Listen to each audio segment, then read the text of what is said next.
Hello बच्चों, let's read this question. The question says diphenyl ether is not very easily prepared by Williamson's synthesis.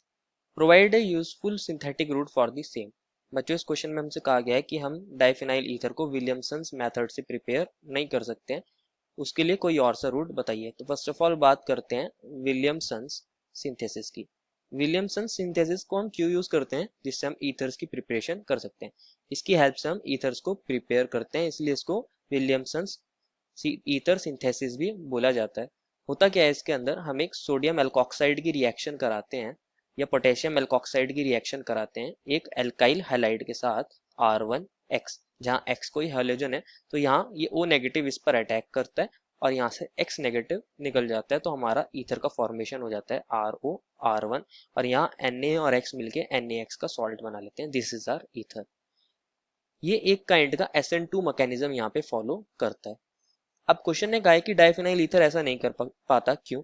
क्योंकि अगर हमें diphenyl ether लेना है तो मुझे लेना पड़ेगा एक फेनॉक्साइड आयन, ये हमारा O नेगेटिव और ये Na पॉजिटिव सोडियम फेनॉक्साइड, और इसकी रिएक्शन करानी पड़ेगी एक बेंजीन क्लोराइड के साथ या बेंजीन हैलाइड के साथ। मैं ले लेता हूं यहाँ पे Cl।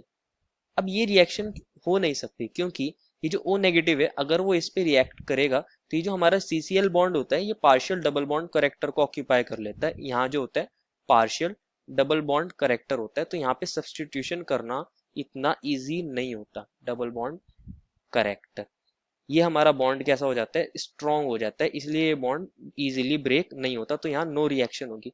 तो इसके लिए हम क्या कर सकते हैं, यहाँ विलियमसन ईथर सिंथेसिस तो नहीं होगा, तो अब हम क्या करेंगे, हम अपना फेनॉल लेंगे और इसकी रिएक्शन कराएंगे फर्स्ट ऑफ ऑल NaOH के साथ। अगर हम इसकी NaOH के साथ रिएक्शन करा देते हैं तो ये अगेन सोडियम फेनॉक्साइड के अंदर कन्वर्ट हो जाएगा। This is O negative and Na positive और ये हमारी बेंजीन रिंग। अब क्या कर सकते हैं, हम इसकी रिएक्शन करा सकते हैं साइक्लोहेक्साइल क्लोराइड के साथ, दैट इज एक 6 मेंबर्ड की रिंग है और ये हमारा Cl है। यहाँ पे कोई पार्शियल डबल बॉन्ड करेक्टर नहीं है, तो O नेगेटिव यहाँ इजीली अटैक कर सकता है और ये इस पर अटैक करेगा और यहाँ से Cl नेगेटिव निकल जाएगा।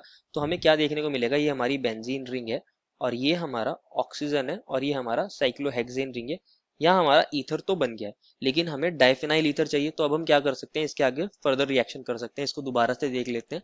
ये हमारा बेंजीन रिंग थी और ये ऑक्सीजन है और ये हमारा साइक्लोहेक्सेन रिंग है।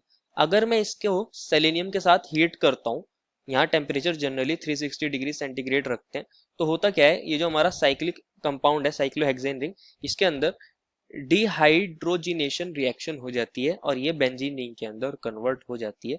ये हमारा ऑक्सीजन आ जाएगा और ये बेंजीन रिंग के अंदर कन्वर्ट हो जाएगी। तो अब हमारा डाइफिनाइल ईथर बन गया है। इस वे में हम इसको बना सकते हैं। This is the final answer. I hope you understood it well and best of luck.